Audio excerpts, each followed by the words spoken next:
The first thing he said on Omegle was, "Promise me something. Don't ask me my real name."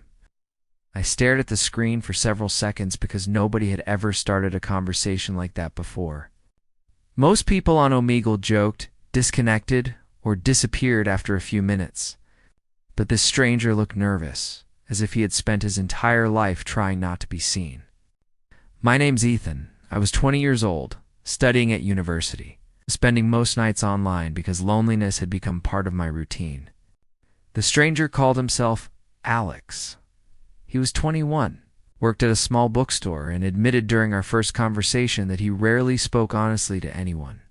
The Omegle tag we entered that night accidentally brought us into the same chat room. Everyone else left within minutes. Somehow we stayed. "Why don't you want to share your real name?" I asked. He smiled nervously. "Because sometimes it's easier to be honest when nobody knows who you are." His answer stayed with me. For years, I had hidden parts of myself too. I had become an expert at pretending everything was fine. We talked for almost 4 hours that first night. We discussed movies, music, family, university, and dreams that neither of us usually shared. Before leaving, he said, "Can we talk again tomorrow?" I answered yes, before even thinking. Soon, our conversations became part of every day. We talked while studying, while eating dinner, and sometimes until sunrise. He still refused to tell me his real name. He said he wasn't ready. I didn't push him. Trust cannot be forced. It grows slowly. One evening he asked me, "Do you ever feel like you're living someone else's life?"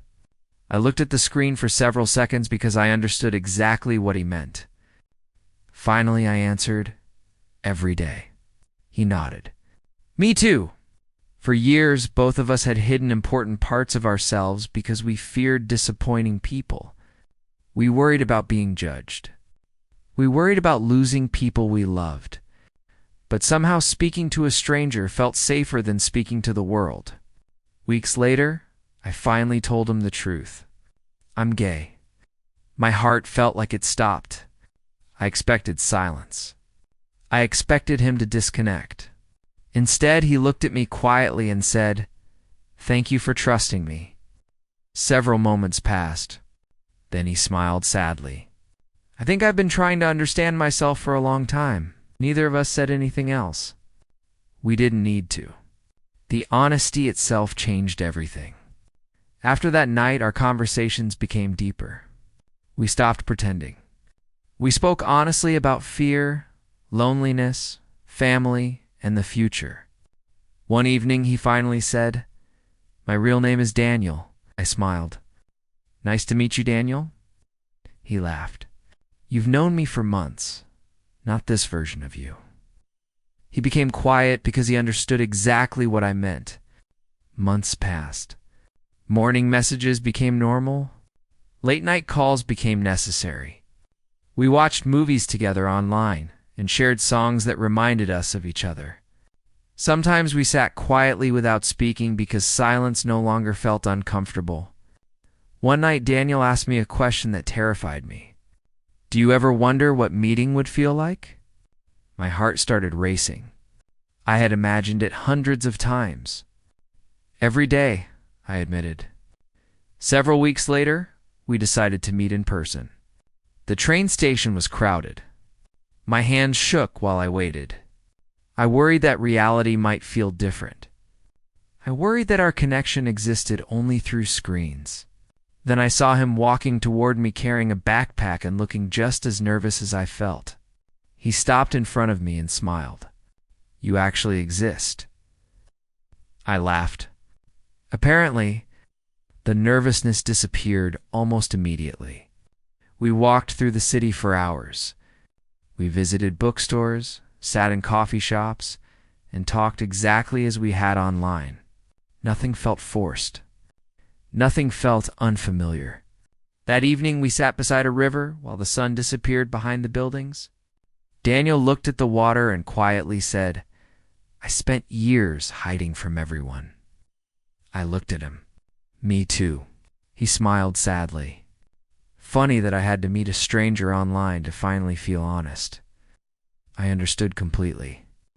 Sometimes people spend years pretending because they think honesty will make them lose everything. But honesty can also help people find what they were missing. The city lights slowly appeared around us. Daniel looked at me and asked, "Do you think people can change each other's lives without meaning to?" I smiled. "I think you already changed mine." He became quiet. The river reflected the lights around us, while the world continued moving. Sometimes love does not begin with dramatic moments. Sometimes it begins with two strangers who are tired of pretending. Sometimes it begins because someone finally feels safe enough to tell the truth. And sitting beside Daniel that night, I realized that the person who once refused to tell me his real name had become the person I never wanted to lose. The hardest part about meeting Daniel was saying goodbye. The train station seemed much quieter than before. Only a few hours earlier, we had been walking beside the river, laughing inside bookstores, and talking about everything we had hidden for years. Now, we stood beside the train platform pretending that saying goodbye would be easy. Daniel looked at his ticket and sighed. "I wish I didn't have to leave," I smiled sadly. Me too. Neither of us moved. Neither of us wanted the moment to end. Before stepping onto the train, Daniel looked at me and said, "Promise me something." "What?" I asked. He smiled softly. "Don't disappear." I laughed quietly. "I'm not going anywhere." Soon as he reached home that night, he called me. His face appeared on my screen exactly as it had for months, but now everything felt different. The distance suddenly felt much larger because I finally knew what it felt like to sit beside him. "I already miss you," he admitted. "You left 3 hours ago," I said. He smiled. "Longest 3 hours of my life." The following weeks became both beautiful and difficult. We returned to our normal lives, but nothing felt normal anymore. Morning messages became necessary. Video calls lasted until sunrise. Sometimes we studied together in silence. Sometimes we watched movies while remaining connected for hours. Other times we simply listened to each other breathe, because ending the call felt impossible. One evening, Daniel became unusually quiet. "What's wrong?" I asked. He looked away from the camera. "I'm scared." "Of what?" He sighed deeply. "What if people don't understand?" I knew exactly what he meant because I had carried the same fear for years. We had both spent so much time hiding ourselves that honesty still felt dangerous. I looked at him and said, "The people who truly care about you won't stop caring." He smiled softly. "You always say that because it's true." Several weeks later, Daniel invited me to join a voice call with two of his closest friends. He looked nervous. I was nervous too. The conversation began normally. Everyone talked about work, movies, and old memories. Then Daniel suddenly became quiet. "Guys, there's something I want to tell you." The call became silent. He took a deep breath. "Ethan and I are together." Nobody spoke for several seconds. Then one of his friends laughed. "We figured that out months ago." Another friend smiled. "You sound happier than you've ever sounded." Daniel stared at the screen in complete surprise. After the call ended, he looked at me and laughed. "I spent months worrying about that." I smiled. Sometimes fear tells us stories that aren't real.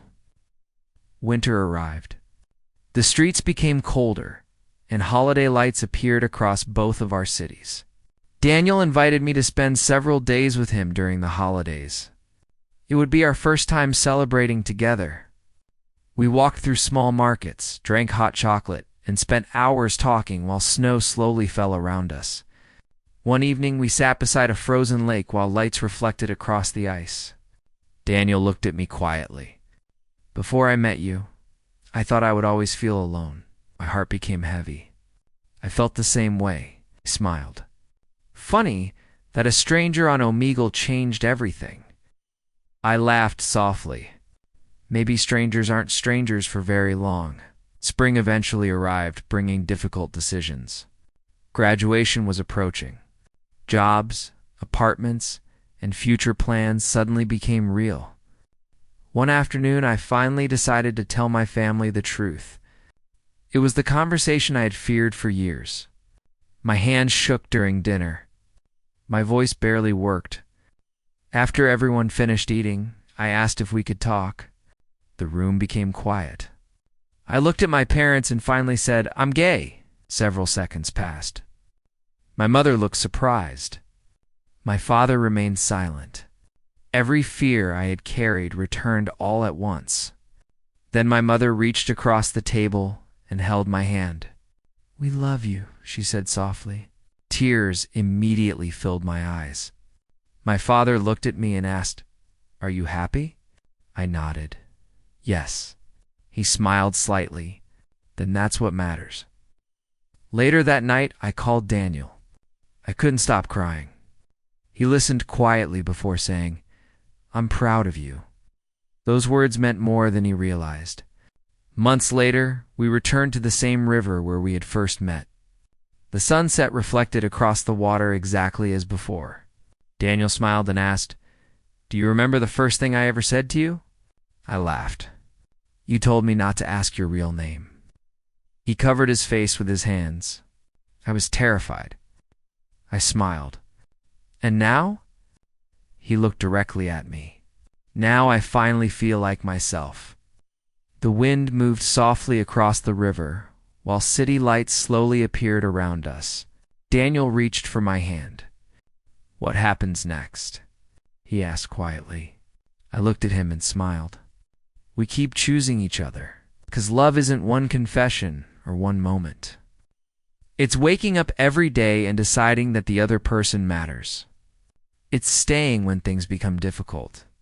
It's being honest even when fear tells you to hide." And as I sat beside Daniel, watching the city lights reflect on the river, I realized something important. The stranger who once refused to tell me his name had become the person I wanted beside me for every chapter still waiting to be written.